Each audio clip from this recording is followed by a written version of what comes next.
we got another new old plane here to take a look at. The Pasped W2 Skylark.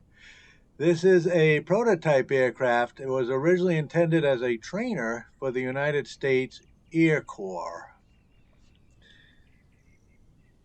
What a sleek looking aircraft, isn't it? It looks very similar to a lot of the 1930s trainers, but it also looks a bit like a nice two-seater businessman's aircraft.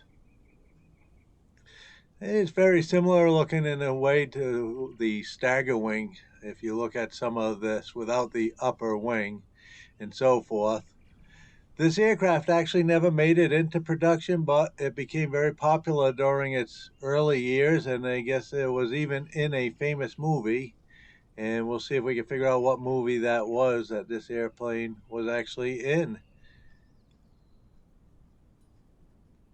Really is neat. It's a classic, you know, from the golden age of aviation. And I got to tell you, every time I get in one of these aircraft, and this is my first time in this aircraft, I just purchased it. It was $14. I mean, how can you go wrong for $14, right? And so I haven't really flown it yet. Look at that beautiful wooden prop on this thing. The big fairings on the wheels, they're like rudders, for goodness sakes. It was aluminum skinned with wooden wings with fabric over wood ribs. The canopy can be opened up during the flight. I'm not going to, but it can be opened up. I just don't want to have the wind. Startup is a relatively straightforward process. It does come with a manual, and there's a float version of the plane as well. You got the mic for the radio here, and I'll show you later where the radio is hidden. But you can see it's a bare minimum of switches, and here's a starter, magnetos here, and the starter, and fuel, and no prop control, but definitely got the mixture control. So now we got two joysticks. It's a two-seater. As you can see, it's a bench seat here, so there's room to slide over and fly with the other stick, or to have a passenger as well. And we got two doors on either side behind the engine, which you can open and close. You got a bunch of different switches in here that you can toggle for a fuel truck and so forth.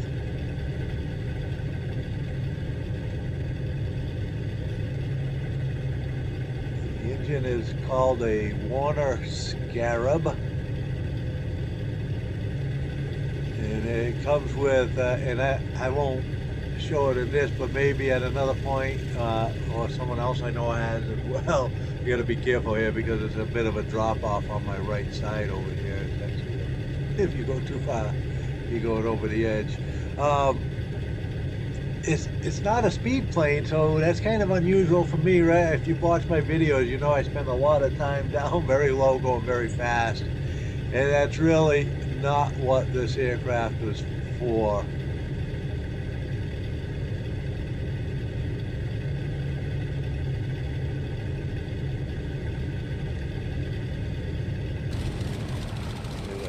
Lines on this aircraft. They really did a beautiful job with this model. It really is a very pretty aircraft.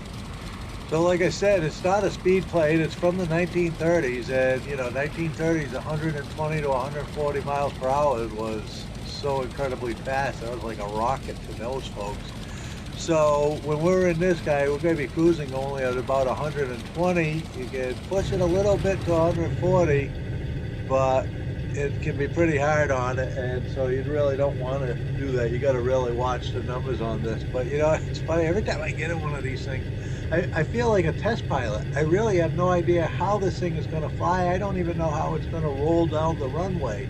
I didn't see a tail wheel lock anywhere in it.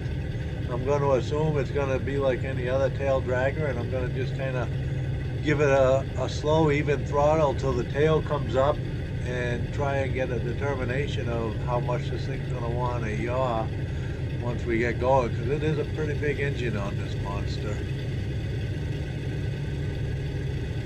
The fuel truck it comes with is a 1930s style truck. It's known as a doodle bug. And a little 6-foot high fuel truck that could come in and go under the wing. So you'll see it's a funny looking little truck if someone pulls it up.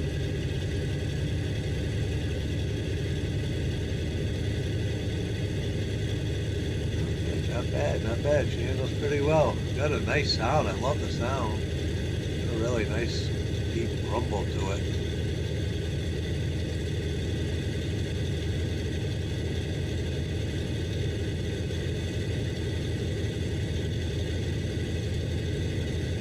Yeah, not bad. I mean, it's a 125 horsepower engine.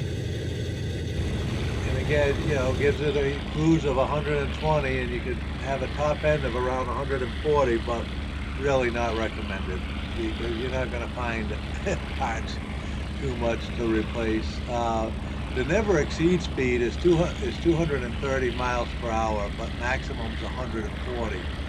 I don't think I'd ever want to even get it close to 230 if I could help it. So now with a cruise of 120, a stall speed of only 35. So this guy is really going to be a beautiful little float sightseeing aircraft, being able to float at, you know, 30 miles, 40 miles an hour and stay in the sky.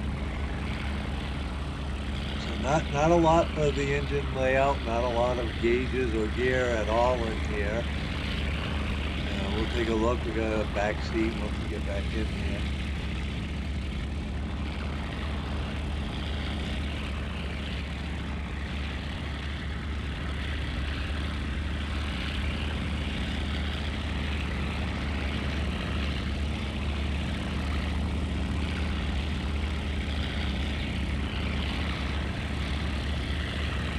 So again, the Pasped Skylark, that's P-A-S-P-E-D, Skylark. It comes with 9 different exteriors and themes with the paint jobs and stuff, and 8 different interiors.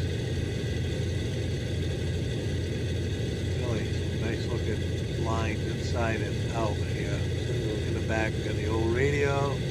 Looks like we got some fuses, not fuses, tubes. I would say those are tubes. And some beach gum. That was the gum of the time. It looked like a map case, a wooden map box. And over here's the glove compartment where you can see the knob in this picture. Just turning on my tablet just like they were off. So that's the parking brake there, this little knob here, and then you get the fuel tanks.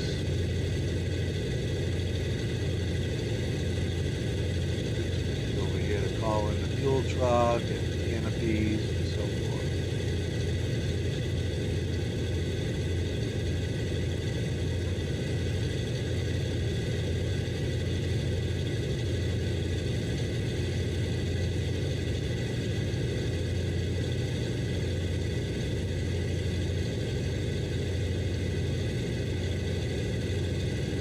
And the float plane variant does come with water rudders.